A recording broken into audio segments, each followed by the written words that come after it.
Hello guys, welcome back to my channel. If you're new here, please subscribe and hit the notification bell for more updated videos.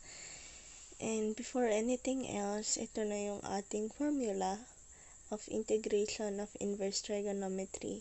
So, I will write the given, which is the integral of dx all over square root of e raised to 4x minus 9. So, I ask you to pause the video and try to solve on your own. So, basically, ang ginagawa ko dito is simply just rewriting it and formatting it into our formula so that I'll know what will be my answer. So, we set a is equals to 3 and u is equals to e raised to 2x. And the differential of u with respect to x is equals to 2e raised to 2x dx. So the value of our dx is equals to du all over 2e raised to 2x. That is the value of dx. So the next thing to do is substitute the value of dx in our given. So we have e raised to 2x raised to 2 minus 3 square multiplied by du all over 2e raised to 2x. So, e raised to 2x, the value of it is u.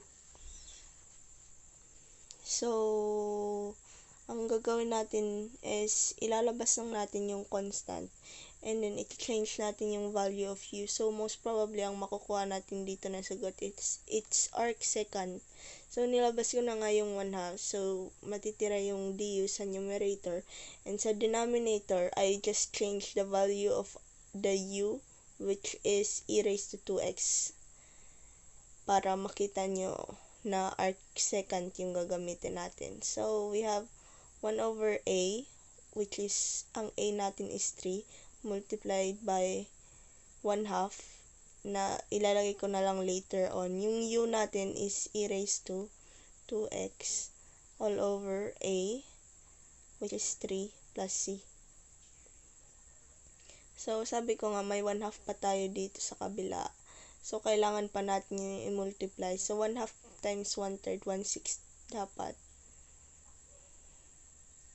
So, nilagay ko pa rin para just in case na hindi nyo na sundan.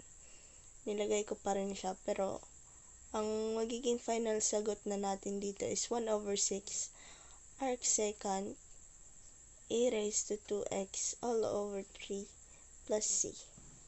So, that is our final answer. So, if you like the video, please like, share, comment is widely open for those who have questions and better solutions. I hope you enjoyed the video. Thank you.